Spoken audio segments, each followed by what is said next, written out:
Fala galera, tudo bem com vocês? Espero que sim. Bora gabaritar com a MGL Nordeste. Eu sou a professora Laura Dolinski, sou advogada, especialista em ciências criminais pela PUC de Minas. E no vídeo de hoje nós teremos mais uma da nossa série de questões focadas na GCM de Paulista. Dessa vez nós teremos aí questões da lei de abuso de autoridade, legislação extravagante prevista no conteúdo programático do concurso da GCM de Paulista. Então, se você está se preparando para esse concurso, tenho certeza que você vai conseguir utilizar como revisão. Mas antes, se você é novo por aqui, não se esqueça de se inscrever no nosso canal e deixar o like no vídeo, assim você fica por dentro de tudo que acontece nos concursos da GCM do Nordeste. Lembrando também que se você está se preparando para essa prova da GCM de Paulista e que é um curso completo, montado em cima do edital, tudo aquilo que você vai precisar de fato para sua prova, nós temos aí disponível na descrição o nosso curso completo para GCM de Paulista, com videoaula, questões, tudo que você precisa aí para se preparar bem para esse concurso. Beleza? Então, bora lá. Como de praxe, eu vou compartilhar os slides. E aí, só uma orientação inicial. Então, como que vai funcionar a dinâmica? Eu vou ler a questão junto com vocês. Vocês pausem o vídeo se quiserem um tempinho a mais para resolver, porque eu vou ler a questão e já partir para a resolução. Assim a gente consegue aproveitar o máximo de tempo possível, até mesmo para revisar esses conteúdos. Beleza? Aí, bora lá então. Compartilhar os slides e vamos começar. Eu sempre deixo o Fale Conosco, as nossas redes oficiais. Então, para aqueles que quiserem, tem o nosso WhatsApp aqui, você pode chamar a gente lá para tirar dúvidas a respeito do curso e etc. E as nossas redes oficiais, né, no Instagram, @mglconcursosoficial e @prof.lauradolins, que estou sempre à disposição para tirar dúvidas e para ajudar vocês. Então, questão 1. Segundo a lei de abuso de autoridade, são efeitos da condenação. Item 1. Tornar certa a obrigação de indenizar o dano causado pelo crime, devendo o juiz, a requerimento do ofendido, fixar na sentença o valor mínimo para reparação dos danos causados pela infração, considerando os prejuízos por ele sofridos. Item 2. A inabilitação para o exercício do cargo, mandato ou função pública pelo período de 3 a 5 anos. E, por fim, o item 3. A perda do cargo, do mandato ou da função pública. Está correto o que se apresenta em alternativa A, 1 e 2 apenas, B, 1 e 3 apenas, C, 2 e 3 apenas, ou D, 1, 2 e 3, todas estão corretas. Gabarito na tela em 3, 2, 1. Galera, gabarito letra B, 1 e 3. Aqui a gente vai revisar o artigo 4º da Lei de Abuso de Autoridade, que não cai nas provas, tá? Despenca, que justamente o artigo que vai tratar dos efeitos da condenação. Vamos ler junto? Tornar certa a obrigação de indenizar o dano causado pelo crime, devendo o juiz, a requerimento do ofendido, fixar na sentença o valor mínimo para a reparação dos danos causados pela infração, considerando os prejuízos por ele sofridos. Ctrl+C, Ctrl+V, tá certo aqui o item 1. A inabilitação para o exercício do cargo, mandato ou função pública pelo período de 1 a 5 anos, não 3.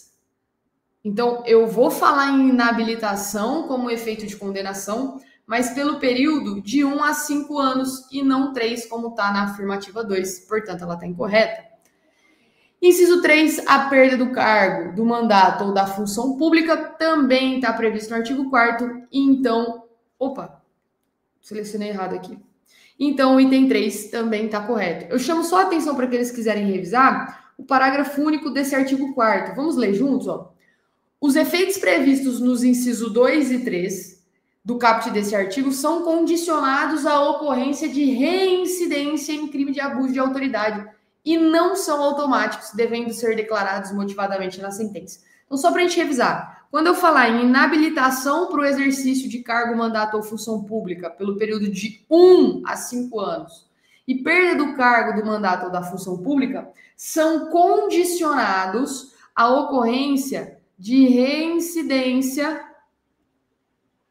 no crime de abuso de autoridade. Então, a pessoa precisa ter cometido mais de um crime de abuso de autoridade. Beleza? Ah, já cometeu mais de um crime, então é automático? Não, não é automático. Ok? Devendo ser declarados motivadamente na sentença. Então, já revisamos aqui o artigo 4º, que despenca nas provas que costumam cobrar a lei de abuso de autoridade. Beleza? Questão 2. Quanto ao sujeito ativo do crime de abuso de autoridade previsto na lei número 13.869, de 5 de setembro de 2019, assinale a alternativa correta. Alternativa A. Qualquer agente público, servidor ou não da administração direta, indireta ou fundacional de qualquer dos poderes da União, dos Estados, do Distrito Federal, dos municípios e de território, poderá ser considerado sujeito ativo no crime de abuso de autoridade. B. O agente público da administração direta poderá ser considerado sujeito ativo do crime de abuso de autoridade, desde que seja remunerado em seu cargo. C. Somente o servidor público da administração indireta poderá ser considerado sujeito ativo no crime de abuso de autoridade. E, por fim, a letra D. O agente público da administração indireta não poderá ser considerado sujeito ativo no crime de abuso de autoridade. Galera, aqui também, para quem quiser revisar, artigo 2º. Essa questão de quem pode ser sujeito ativo do crime de abuso de autoridade também tem uma altíssima incidência nas provas. Então, vamos revisar esse artigo juntos agora. Gabarito na tela em 3, 2, 1. Letra A. Olha aqui que fala o artigo 2º. É sujeito ativo do crime de abuso de autoridade qualquer agente público, servidor ou não da administração direta, indireta ou fundacional. Então, eu já paro aqui, ó. Quando eu falo que somente o servidor público da administração indireta pode ser considerado, já está errado. E quando eu falo que o agente público da administração indireta não poderá ser considerado, também está errado. Porque pode ser qualquer agente público, seja ele servidor ou não, seja da administração direta, seja da indireta ou fundacional de qualquer dos poderes, da União, dos Estados, do Distrito Federal, dos municípios e de território. Mas, lembrei aqui, ó, compreendendo, mas não se limitando a. Aí aqui agora, o artigo 2º, ele lista uma série de exemplos de sujeitos ativos do crime de abuso de autoridade. Mas ele fala, ó, não se limitando a, quer dizer, não são só esses que eu vou falar, mas esses que eu vou falar são exemplos. Servidores públicos e militares ou pessoas a eles equiparadas, membros do Poder Legislativo, Executivo, Judiciário, membros do Ministério Público, membros dos tribunais ou Conselho de Contas, todos esses que eu citei podem ser sujeitos ativos do crime de abuso de autoridade. Quando eu falo aqui, ó, desde que seja remunerado em seu cargo, também está errado, porque não há um requisito de que ele seja remunerado. Nós temos, por exemplo, os servidores públicos não remunerados. Então, muito cuidado aqui, tá? Esse desde que esse requisito não existe. Qualquer agente público, servidor ou não. Beleza? Vamos lá, questão 3. De acordo com a Lei 13.869 de 2019, os crimes nela previstos são de ação penal. Alternativa A, pública incondicionada. B, pública condicionada à representação. C, privada. Ou D, privada subsidiária da pública. Gabarito na tela em 3, 2, 1. Galera, aqui o artigo 3º também com altíssima incidência na prova. Então, você percebe, nas provas, né? Então, você percebe que nesses 3 artigos que eu citei, o 2, o 3 e o 4, quem pode ser sujeito ativo, qual é o tipo de ação penal e quais são os efeitos da condenação, você vai ter uma maioria das questões cobrando esses assuntos. Então, se fosse para você revisar porta de prova, véspera da prova, eu recomendaria que você revisasse esses 3 artigos. Artigos 2º, 3º e 4º. E aí, no artigo 3º, sem ficar enrolando muito, é bem simples. Os crimes previstos nessa lei são de ação penal pública incondicionada. Fechou, nem tenho que ficar falando, as outras alternativas não estão corretas. Questão 4. Qual é a pena prevista para quem deixa de comunicar prisão em flagrante à autoridade judiciária no prazo legal, de acordo com o artigo 12 da Lei de Abuso de Autoridade? Alternativa A, detenção de 1 a 4 anos e multa. B, detenção de 6 meses a 2 anos e multa. C, detenção de 3 meses a 1 ano e multa. Ou D, detenção de 1 a 4 anos sem multa. E aqui eu chamo a atenção de vocês. Da mesma forma que eu dei a sugestão da revisão desses primeiros artigos, esses artigos introdutórios, efeitos da condenação, quem pode ser sujeito ativo e etc., eu chamo a atenção para o seguinte: embora eu não esteja resolvendo aqui com vocês questões da banca, da IGEDUC, essa aqui é uma questão muito similar ao padrão que a IGEDUC costuma cobrar. Porque aqui ela já está me entregando um artigo, ó, ela já está me contando que a resposta está lá no artigo 12 da Lei de Abuso de Autoridade, e ela quer saber se eu lembro, se eu decorei o que está falando no artigo 12. E a IGEDUC gosta de cobrar pena, então fiquem atentos. Gabarito na tela em 3, 2, 1. Letra B, detenção de 6 meses a 2 anos e multa. Aqui não tem muito o que explicar, galera. Artigo 12, deixar injustificadamente de comunicar prisão em flagrante à autoridade judiciária no prazo legal, eu tenho uma pena de detenção de 6 meses a 2 anos e multa. Beleza? E para a gente fechar, a questão 5. O que acontece se o responsável pelas investigações antecipar a atribuição de culpa antes de concluídas as apurações e formalizada a acusação, de acordo com o artigo 38 da Lei de Abuso de Autoridade? Alternativa A, não há penalidade prevista. B, suspensão temporária do cargo. C, detenção de 6 meses a 2 anos e multa. E D, advertência formal. Novamente, uma questão aqui similar ao que a IGEDUC pode cobrar em uma prova. Já está, inclusive, te entregando o artigo. Gabarito na tela em 3, 2, 1. Letra C, eu tenho uma detenção de 6 meses a 2 anos e multa.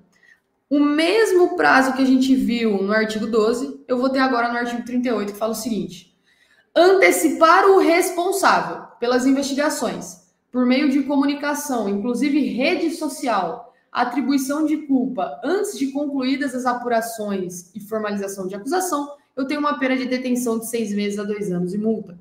Dica, tá?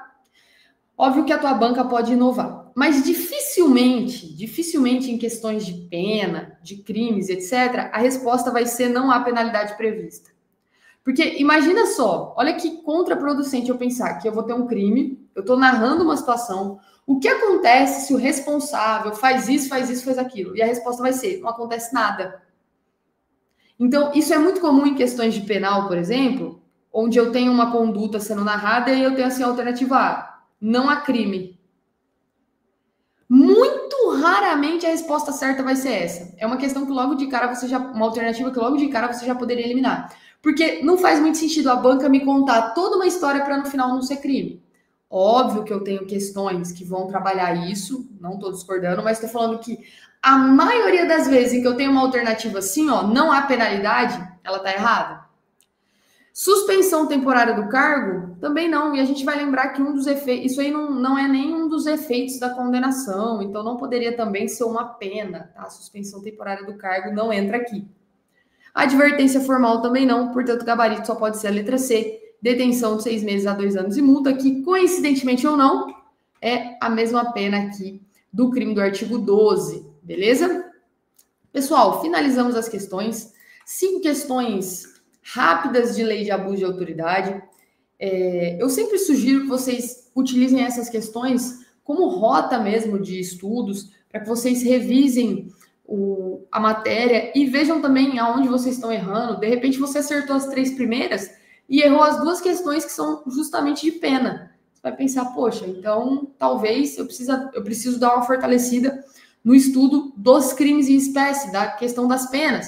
Às vezes você até acertou a das penas e errou essas introdutórias, né, sobre o tipo de ação penal, quem pode ser sujeito ativo. Então, a lei de abuso de autoridade, ela costuma aparecer sempre nesses indícios. Ou ela vai te questionar essa parte introdutória, artigos 2º, 3º e 4º, não somente, mas estou dando um exemplo, ou ela vai direto para os crimes. Não tem como você separar o teu estudo nessa lei e focar só em um ou só em outro, porque eu acho que você vai ficar despreparado de alguma forma. Então, foque em entender esses conceitos introdutórios da lei de abuso de autoridade, e uma vez que você já decorou esses conceitos, aí sim você olha para cada crime que está previsto na lei de uma maneira específica. Relembrando, nós não resolvemos aqui questões da banca e GEDUC especificamente, mas essa lei de abuso de autoridade está prevista no conteúdo programático da GCM de Paulista, então a gente focou aí na resolução da matéria em si, e não tanto da banca. Eu tenho certeza que vocês vão conseguir aproveitar